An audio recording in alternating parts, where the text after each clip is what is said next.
Princess, sobrang nakakakilig ang trailer, correct? Mayroon bang showing ng pelikula? Or, we're still hoping this year siya mapalabas in cinemas definitely. But we're still waiting for the final date from, of course, from the producer, Mr. Sim. okay. For the Love Team, kayo ang sinasabing future, Katniel?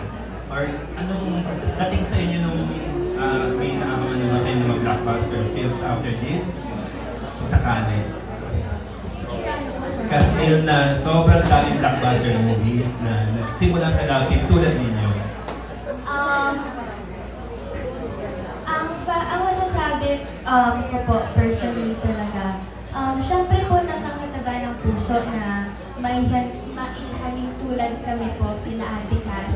But then again po, sinabi rin po namin to nung huling interview po na ang layo po namin sa Katniel.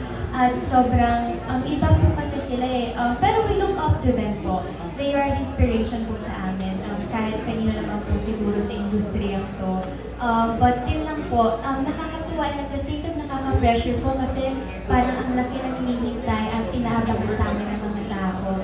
But then again po, ito po yung mga baby steps namin sa career namin at sana nandiyan din sila to guide us and to support us sa mga baby steps namin papunta sa top. Yun po. Katniel is Katniel. Gusto namin, at the end of the day, friendset kami. Yeah, pero yeah, siyempre mga fans nyo kasi sobrang dami. Aramdam namin sa social media, inaabangan talaga. Gaano kahalaga sa inyo ang role or participation ng fans sa career ninyo bilang Love Team?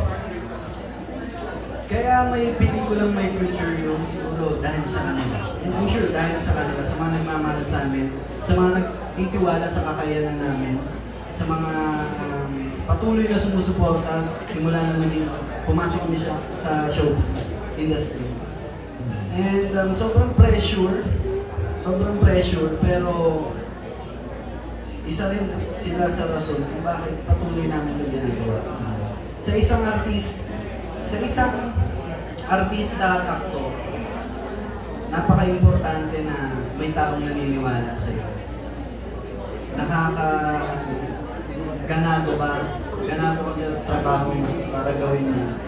And yung gasolina mo nakakatakot na one day, asaan? One day, wait, asa na sila?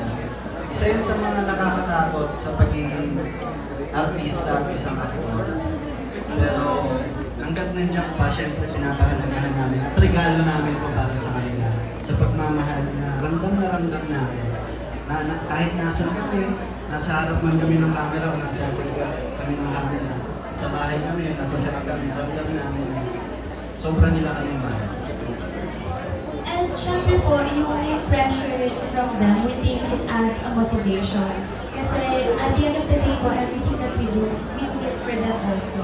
So, para po sa amin, it's a give and take kind of relationship with our supporters po. So, thankful po kami sa totoo lang na nandyan sila no matter what. And sa lahat po na simula po dito sa my future yun na to, unang regalo namin sa kanila. And hopefully, in God's perfect timing, mas marami kami maibigay sa kanila pabalik because of sa pagmamahal at support na nila sa amin dalawang isa. Hello po, kay Miss Mosa, kay Easy, kay Director. Can you share lang po yung kamusta ang friendship on and off and kamusta po yung chemistry? Alam mo, I love them na, pero kasi itong gwapong ito, first day pa lang, he's a very open person. Alam mo yun, they're all willing to learn eh. Si Franz, nung una ko siya makita talagang, nakita ko sa kanya, focus siya sa ginagawa niya. But they're loving people. And I love them both kasi talaga naman magaan sila katrabaho together. Walang etchos yan. Alam mo yan. So actually yung role ko, pero basta nakikita ko sila together, they talk, pinag-uusapan nila yung ginagawa nila, talaga nagtatanungan sila kung okay ba to, okay ba yung ganyan. or if may mga biruan, ganun. So, I think that they were able to pull it through. Bagay sa kanila yung My Future You. Saka talagang sobrang, I'm very excited. It's for them, the film is for them. It's a different plot and twist. It's not only about teeny bop love story, no. So, kaya talaga na bagay. Sino talaga yung My Future You? Yun na yun. Siguro sa kanya, kasi napansin ko rin po during dating namin. Kung maalala niyo po kanina yung scene na may video call po sila and mag-isa lang po si Francine.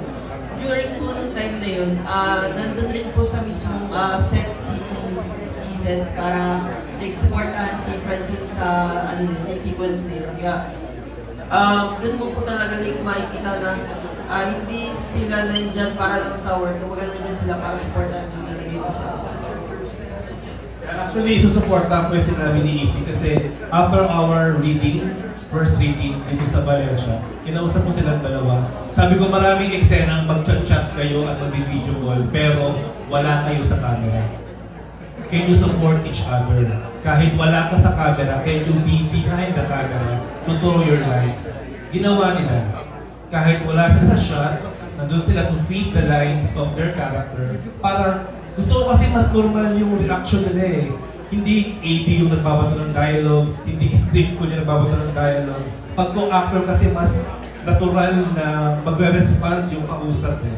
And also, I really adore this two kasi pag nasa set ako, nasa isang area lang sila, pinag-uusapin nila yung script, nakikita ko kayong dalawa eh.